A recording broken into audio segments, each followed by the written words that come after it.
Hello, hello, hello. Welcome in. It's Birds of Feather Podcast with your boy Q City. Your boy Taj Bravado. And we are here after day one, round one of the NFL draft. And boy, your Atlanta Falcons decided to Terry wasn't lying when he said he was going to be aggressive. You know what I'm saying? I think anybody rationally feels like we walked away with, in my mind, at one blue chip prospect who got some character concerns, and then another high potential prospect. I don't think who he is right now is beneficial, but who he can be later is proven to be seen.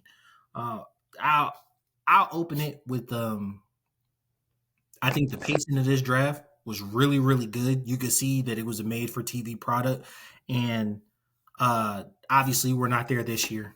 Um, y'all haven't heard from us for a while.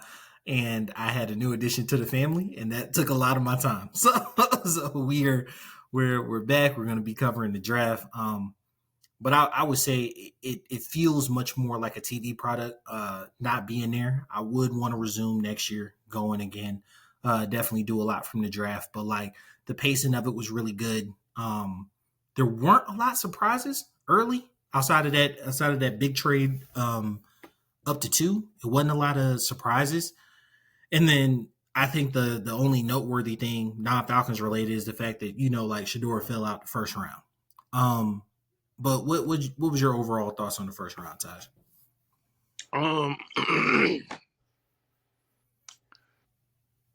We got two pass rushers. That's all I care about. One of them being my favorite in Pierce. So yeah, I don't care nothing about the other 30 picks. I'm just gonna. I don't give a damn about none of their picks. I'm not gonna lie. Was surprised Jalen Walker was there. I figured if you like, as we're coming up to him, and then he was there, I was like, yeah, they're gonna pick him. Had that been the only player, was up. I said I'm not even gonna lie to you. I didn't want him. I would have been fine with Pierce at 15, and it was a little high, but like I'd have been fine with Pierce at 15.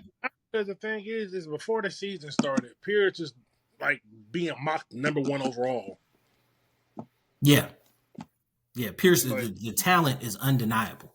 Now, are there some off the field things that there may be concerns about? Possibly. I don't even think it's off the field issues. It's just like I think he's just a no nonsense guy, and if you tell him some bullshit, he might not like it. It's good or bad depends. But I think he's an uber talented pass rusher. 6'5", 4.4 speed, production, like in the SEC. There's not really much more you can ask for. It's not. Yeah. I've been on record and didn't do as much pre-draft stuff as we would like, but regardless, to like friends talking about through draft stuff and whatnot, I've been on record saying Jalen Walker, I don't feel like is, and this may be like a bit sacrilegious considering he's a Georgia player and they were wildly successful. I don't feel like his play style is conducive to winning at this level. An off-ball linebacker who, as you mentioned, like specializes in blitzing. Like, are you that much of an upgrade from Caden Ellis, which is the role he played last year? Like, come on now. Because thing is, Caden Ellis was an actual edge in college. Yeah, converted to linebacker, right? So, to me, it seems like they're trying to get that hybrid. Definitely got to see how he fits into the defensive scheme once it's up. But like, he is not good in pass pro, right? Like, or pass coverage. He wouldn't be good in pass pro. You're right, but he's not good in pass coverage. I mean, in it, if he has, it's not something that was highlighted at Georgia, right? It's not really what they asked him to do, and so I haven't really seen it. That makes me a little worried, considering what packages you expect him to be on the field using the 15th overall pick on him. Pierce seems like he can hit the field. He plays the run well, specializes in the pass. He's gonna, too. You said what? He has a little bit of versatility and his ability to drop. So like he's gonna He's gonna find his way on the field. He's gonna stay on the field. What is Jalen? What is his role? Right? What is his role? How are we gonna use him? Did we just in the first year use the 15th overall pick on a specialty pass rusher? That's a tough pill to swallow. No, But it's not. I mean, because the thing is, look at it like this. On average, what is the average first round pick average in sacks? About 5 sacks. That's specialty. Last year, Minnesota took Dallas Turner in the first round of 15. Dude only had 3 sacks this year. He had 2 Pro Bowls, so like it's not. I mean, we need those guys. We need pass rushers. This is not a lie. But what this kind of says to me is that they double down on, even though I don't really consider Walker a edge rusher, we're gonna call him, because they introduced him as an edge, so we're just gonna call him that for semantics or whatever. But adding 2 edges, let's kind of like, are you bringing back Arnold Ebiketie next year? Right, like, because you gave up draft capital for Judon, it's very hard to have him walk. But yeah, Ebiketie. I mean, he might come back, but Judon's probably gone. Well, yeah, because I would say they don't seem to give a damn about giving up draft capital. To be honest with you,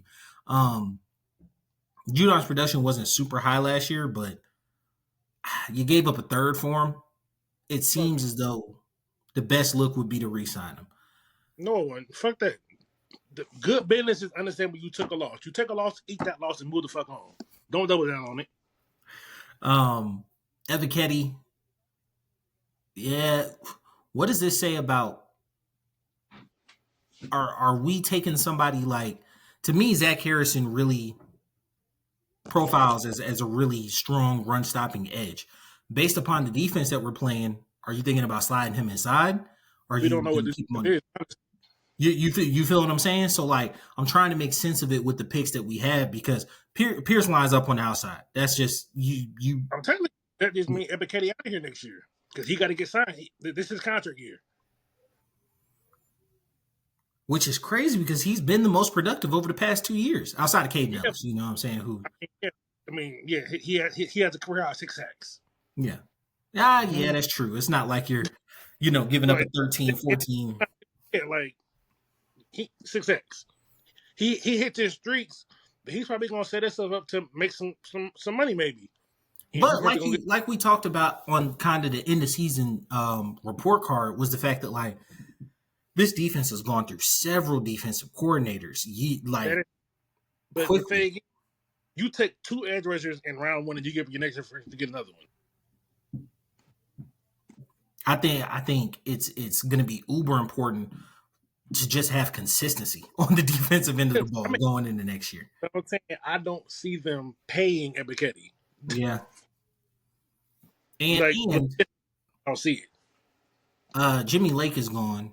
Yeah, but Buddy that was in Jacksonville, he's not going to be a D coordinator anywhere, I don't think, next year. But you may find... No, he's on the Bills staff. That's what I'm saying. Like, you may find a spot with him in the league. Our first one, he's gone. He retired. First one was DPs. He retired because he was like 80 years old. He was 70 years old, but I'm rounding up, obviously. Yeah, I was like, he retired. Yeah, DP was here for 2 years. Then we had Nielsen. Then last year we had Lake. Now we got Brick. So like when you're looking at it, one of these Brisk Kyle's guy, you may find a home somewhere else in the league. But yeah, I think you're like you may be spot on with your analysis there, that he's setting himself up to make some money. Yeah, I mean he might have a breakout year, but it might be a point where we're like, well, do we want to pay you, or do we want to just make sure? I mean, they could give him like a little cheap contract, a little short contract, but I mean, to me, this is his big contract. You know what I'm saying? Like, probably not going to get a third, not anything substantial. Well, he'll get a third contract because he's still a quality rotational rusher, so he's going to have a future in the league. Yeah, but I'm saying not anything substantial. This second contract is the one you want to be. Got a call coming? There we go. One sec, people. One sec. Be coming right back with it.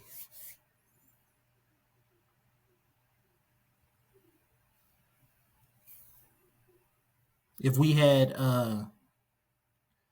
I'd love to hear y'all comments. I think a lot of people were excited about just the dedication to pass rushing, and that's kind of been the knock on this regime is the aggressiveness comes in later rounds, right? They have targets, and the crazy part is, you know what I'm saying? Like they're aggressive in second round usually, and those picks have panned out. Like it's not like you've just gotten terrible people, but like I think for a fan base, we want to see you make a move in the first round. We really want you to target the needs that we as fans have identified, and one of the big ones is the fact we can't sack nobody, we can't get TFLs.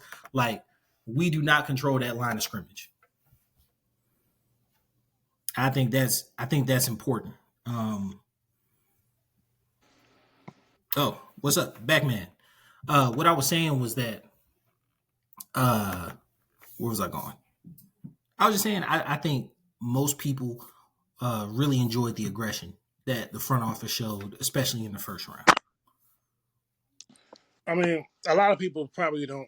A lot of people, it's people you kind of got on both sides of it, right? You got people who are like, I love the aggression. People are like, why would you give him next year first?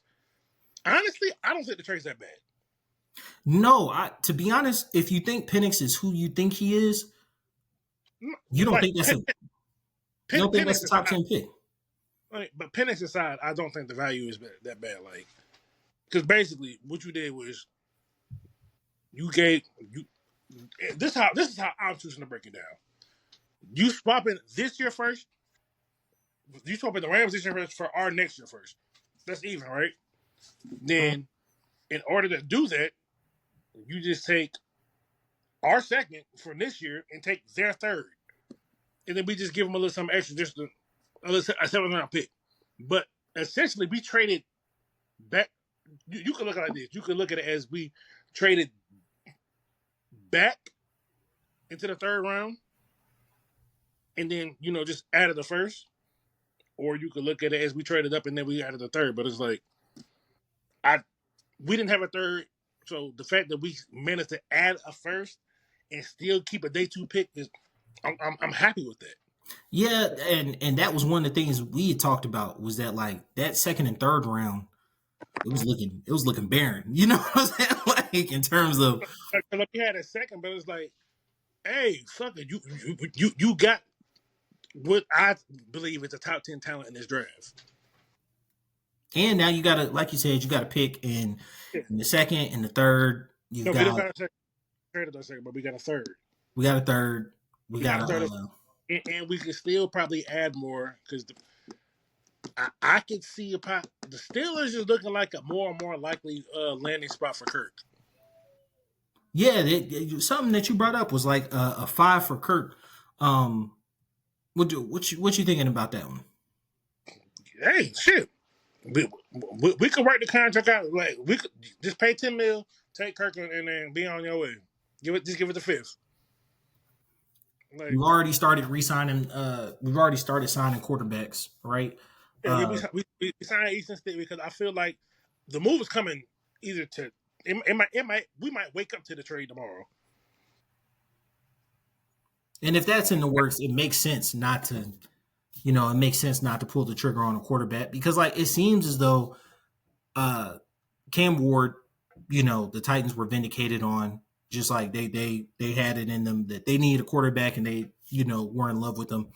And for the Giants, something that I heard about like drafting quarterbacks, if the guy doesn't make sense because they were like, oh, 3 is too high for Jackson Dart. It was like, if the guy doesn't make sense at 3, he doesn't make sense at 32, right? Like in terms of trading back into the first round.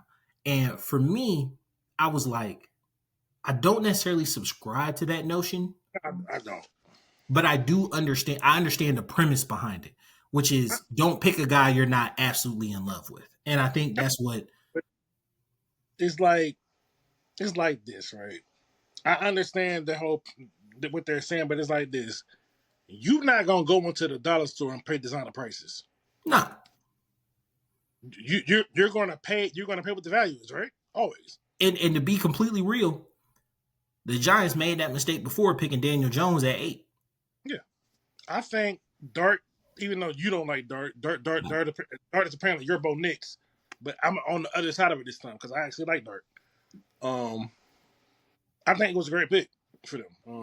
And it's not a fourth pick, and you pretty much gave up a compensatory pick, so you're not really losing anything to do that. Nah, you didn't give up too much to come back into it. Cleveland didn't come back into the first round, even though I thought they would for a quarterback. But they're sitting at 33. You got the first, if you absolutely want them. You know what I'm saying? If you absolutely want them. But to be honest with you, same kind of thinking applies. Like, I don't think Cleveland's in love with Shedeur. I don't think Cleveland is in love with any quarterback in this year's draft. I think they do, but I just think it's in a position to where they can sit there and be like, we'll just take whatever one's left at 33. Because realistically, because I broke it down to you when we were texting earlier, like, the Saints was probably the best chance for Shedeur, and then after that, it was the Steelers. But other than that, there was not a whole lot of room in there because none of these teams need the quarterbacks. They don't need them. And the team that I thought would be, I still think is the absolute perfect fit for him is the Rams. Like, yeah, they could probably snatch him up for 46, or they might trade up and use a pick they got from us or something. Shit. Yeah, I thought now. Don't get me wrong. I want Pierce over the Rams getting Shedeur every day of the week. I don't give a damn that hard. You know what I'm saying? I don't care. I don't care about him that much. But yeah, I definitely think that he's a perfect fit for them. But speaking on us, as you look into day 3, right, or day 2, I mean, yeah, day 2, round 3. What prospects are on your radar, or you don't even got to go prospects? What pieces of the team are you really focused on upgrading? Corner, but I'll also look out for maybe a developmental tackle or a receiver. Actually, if I had to order them, I was gonna say wide receiver. Will Johnson, I hate it because I love his tape.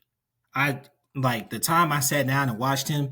If you just tune it all out, like take off the medical and just watch him play, he's good. But the thing is, you can't take the medical off though. You can't take the medical off, but he is amazing. Technique, his break on the ball, his interception numbers aren't exactly where you want them to be, but like he's good. But it's concerning because like he only played 3 games this year and he still got a lingering injury. So like, how bad is this injury that he got going on? Yeah, because he couldn't pass at the combine, right? Or was it? Yeah, he couldn't pass at the combine. Yeah, he didn't run at the combine. I think he might have ran. I don't even think he didn't even run a 40 at the pro day. I know he didn't run at the pro day because all they have is Michigan numbers. So like he don't really like that injury. Got to be bad because I'm not gonna lie. During the season, I thought he was more so sitting out because he was solidified. And then Travis Hunter had the season Travis Hunter had. So because you talked about with James Pierce. Going into last year, James Pierce was like getting mock number 1 overall. Will Johnson coming into last season was a top 5 pick. He was a top 5 pick. And like I thought he shut it down because I'm good. I don't remember the injury, but I think it was like a foot injury or some lower extremity injury. Yeah, I could come back, but I shut it down. Him not being able to do anything at the combine, him not being able to run at his pro day was like, yo, what is going on? Is it Lynn Frank? Are you even going to be ready for next season? But like when you watch him play his junior year, even the 3 games he played this year, boy, he looked good. Ball. And I don't know. I highly doubt he falls all the way to the 3rd round. I think he'll go somewhere in the 2nd. Yeah, I highly doubt he falls all the way to the 3rd. But So because my thinking was he would be off the board, I actually was also with you on developmental tackle. I don't think any safety catches my eye. Obviously going into the day, I thought we had a second round pick. So I was like, maybe if Starks were to fall, I mean, obviously he went at 30, so that's there not are even a question. very good safeties left. I will say that. There's a safety of Xavier Watts from Notre Dame. Now, some people are kind of split on Nick Emanwari from South Carolina, but he's an athletic freak, 6'3", 230, 4.3 speed. Like he's the perfect like mold of clay. Like yeah, like so those are like two. There's another one I can't remember his name, but there's another safety out there that people were talking about, and then you got corners. One of them went early, but you still got some people like obviously Will Johnson, even though I don't think he'll be there. There's another one, Siobhan Revel. You got now personally, this is someone that I personally want. This dude from Iowa State. His name is Porter, Darian Porter, 6'4", 6'4" corner with 4.3 speed.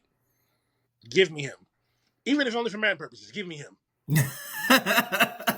Just so the team fun to play with. You know what I'm saying? Like, yeah. Give me him. But I think he would fit our scheme because he's his own corner. Former receiver, got good ball skills, so he's someone I would probably be on the watch out for. And we did bring him in for a top 30 visit. So that's something that he is someone to keep an eye on in the third round. Yeah, but like you said, also development tackle or receiver, maybe Bonds there in the third round, or that's where I was going next. I was like, I wouldn't be surprised, and I think that I'm glad that we kind of satiated the fan base. Myself included, I'm part of the fan base. I'm not talking like I'm separate.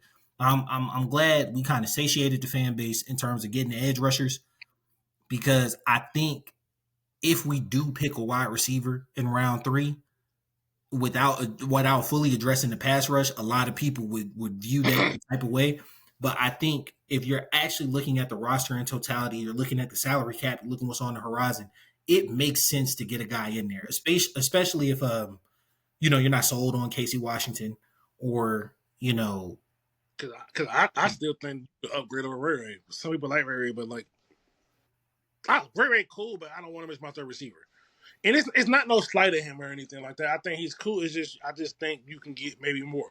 Now maybe he takes a step in his development because this is his first year actually playing receiver for real. Yeah, he was a gadget guy most of the time. He was mostly just special punt return and kick return. So but I think leaving the season, for a fact Drake's shirt won, right? Yeah, right, cool. I know all through the season we talked about Drake is 1, Kyle is 1A. I think it's very clear that Kyle is at best a tertiary option, and you need a second wide receiver to complement Drake with. Hey, look, that's a big word for Elmo. You got to break that one down.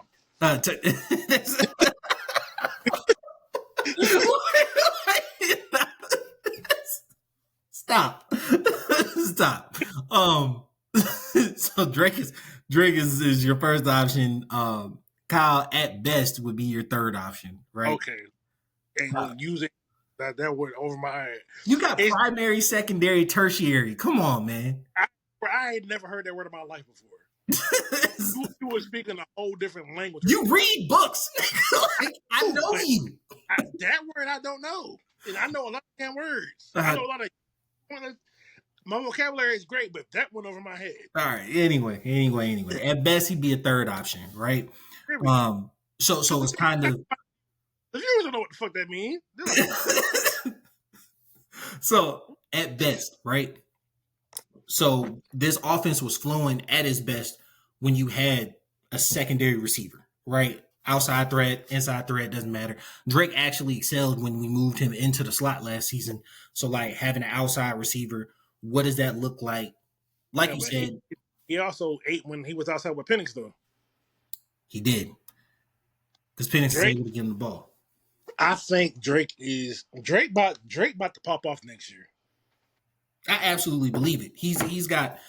So he ended the season with 1,100 yards and was it 12. Don't show my boy 12. 1,200 yards, and then I'm missing the amounts of touchdowns off the top of my head. Hey, Terry, if you're watching this, pay him before the season, please. I'm gonna keep it a buck. I'm all for the. If I'm Drake, I might not sign that. If I'm Drake, I might not sign that. Hey, Drake. if I'm Drake, I might not sign that. Like because right now you could reasonably come to him with 20, 25, 26. Reasonably. You could go, what is that? What's that, 140? Sorry, Drake. You said 140? No. Yeah, 6 for, you probably go 4-year extension, 5-year extension, which is 5 for 125. You roll his 5th-year option into it. Right, so basically, you'll end up signing, you'll end up signing 6 for 145 with like $100 million guaranteed. Like just sign here. Just sign right here. When I tell you, I probably wouldn't sign that. And look, Drake, he don't care about you. I do. Nah, because like with Penix, you legit could have a 1,350 to 1,400 yard season. He could, but 9 to 11 touchdowns. Don't take money out the way so we can, be ready for when Penix get ready to get paid. I don't know, man. I probably wouldn't sign that. I would, because what Justin Jefferson got. Okay, first of all, you would definitely sign that. Oh yeah, me, because I'm a nigga. And I'm like, no. If I was advising him on his business, if that's 140,000, I'd sign it. Yeah, no. If I was advising him on his business, though, like as somebody who's looking over his career, I would most likely tell him to bet on himself this year because you look at his contemporaries. And look, we're not advising him on his business. We advising on the Falcons. Yeah, sign the contract. Yeah, because he's going to end up signing DeVonta Smith. What times 12%? A DeVonta Smith. Just sign it, man. Just you a team player, Drake. I know it. Because look, we gotta pay you. Sometimes you gotta be team of me. Sometimes you gotta be team of me. Like, DeVonta Smith extension plus 12% will most likely be what he's in line for this season because he went 900 yards. Our offense about to get stupid expensive. Yeah, 900 yards, 800 yards, and then this year he hit the 12. Yeah, no. If he hits another season like 12, 13 with 9 to 11 touchdowns, but he in line for 31, 32 a year. And that's, you're right, because Bijan gonna get his money right after that. And Bijan looking like Bijan gonna get 25 a year. It's gonna get difficult. We gotta make some choices. After Bijan, you gotta pay Penix. Yeah, but that means you hit on your defensive players. Hopefully. Which leads me to think if they're looking like the offense is going to be the horizon of the team, I highly suspect that we might even double, triple down on what we're going to do defensively. Because right now, the only defensive player we really paying like that is Bates and Terrell. AJ, yeah. And Anyamata, technically. Yeah, technically. Well, ain't no technically. Anyamata, he's like the second or third highest paid. So, yeah. So your defense is already not being super paid. You've got a decently paid left tackle. You've got a high paid right tackle. You've got a high paid guard. You have a high paid quarterback, even though he ain't playing. You know what I'm saying? Like, and then now you're, by the time you're going to pay Penix, Matthews might be off and McGarry might be up again. But the hell, you most likely will want to re-sign. So they good to 2028. So. Yeah, this offense is about to get expensive. McGarry's probably going to be the one that end up going before. McGarry's going. I will be surprised if they brought McGarry back after next year. But that's why, like you said, that's why in the third round this year, you're more so looking like, hey, let's start putting the building blocks down to have a guy in the building, right? And one they have been looking at. I think it's the dude from William and Mary. I forgot his name, but he's supposed to be like the most athletic lineman in the draft. So, Bro, why the Chiefs pick pissed me off so much? Because I was like, I knew it was coming. I was like, he's the perfect pick, bro. With one of my boys, I said, why they about to take Simmons? Because I was like, yo, Simmons. I had it in my mind. I was like, oh, this is a quick steal. Once we gave up our second, though, I was like, he's not lasting to the third round. But no, yeah, because that's like some people's opinions I trust very much. They said if he would have had a clean bill of health, he would have been the first tackle taken. Yeah, he had an amazing. They said he's one of the one or two most athletic tackles in the draft. So you want to know what pick kind of surprised me was Washington's pick, because especially after they spent all that money. That's not a surprise. They just got a tackle for the other side, I guess. Yeah, you just because you got one tackle, don't mean you need another one. Like, damn, we got one tackle, we're good. Nah, get another one. So, but yeah, I'm seeing a lot of holes plugged up. I wouldn't be opposed to a linebacker, not in round 3 though. I would probably say a little later. We don't need a linebacker, man. Yeah, well, Jalen Walker is gonna have to do that in edge, and he's gonna be a movable chess piece, I'm assuming. Yeah. And once you get down to rounds 4, 5, and 6, 4, 5, 6, and 7, you really just traits. You know what I'm saying? Like you really just trying to. Third, I don't want them to, because one, we signed one. Signed Devon Diablo for the 2-year deal, who's very athletic. Then you obviously got Caden Ellis, you got J.D. Bertrand, you got Troy Anderson, and then you got Jalen Walker, who's probably going to split time between edge and middle linebacker, depending on how you want to use them. So the linebackers are straight. The D-line group's pretty straight. So I feel like this next pick's probably going to go to the secondary or O-line or receiver. Secondary, O-line, or receiver. Those are what I'm calling. And then after that, with 4th round, you can go get you some special teams people. I wouldn't be opposed to looking up. I don't know how high you have returners rated. I haven't looked at. I'm not gonna lie to y'all. And yeah, the draft is here. I have not looked at return specialists. Like, sorry. Jamal Agnew, he's a pretty good one. I think because we could stand to add a little bit to the return game. We just signed a Pro Bowler, like an All-Pro type returner.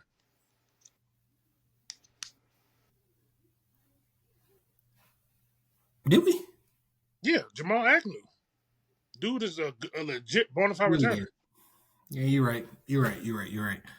So yeah, I'm not seeing as many holes as people think. Like, a lot of them got plugged. We need pass rush help. We got pass rush help.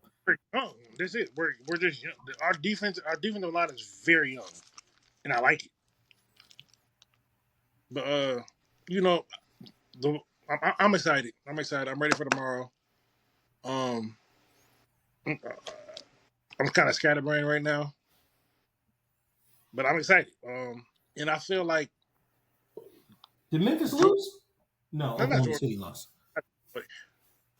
Leonard Floyd is the perfect person to pair with James Pierce, because Leonard Floyd is James Pierce's comp. I think Leonard Floyd might be his floor, honestly.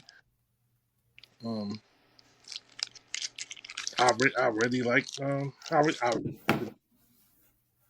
my boy. Y'all, this is also a basketball pod. Memphis just lost, bro. I ain't paying no attention to basketball. They was up 29. I ain't watched that name in that game. I'm not gonna. That was, oh my god. Yeah. Memphis cooked y'all.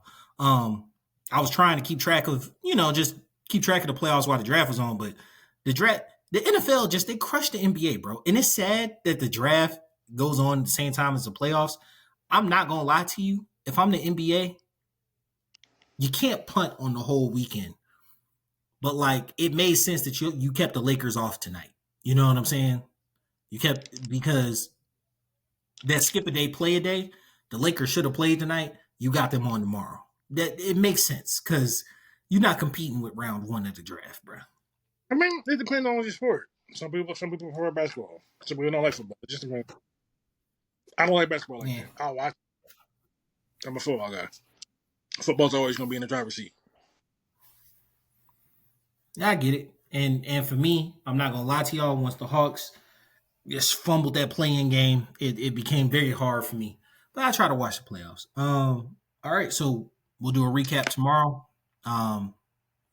You guys follow us on everything. You'll get draft recaps, get our thoughts on stuff. Yeah, that's it. It's been your boy QC. Boy, Ty Bravado. We out. Peace. All right. Hey,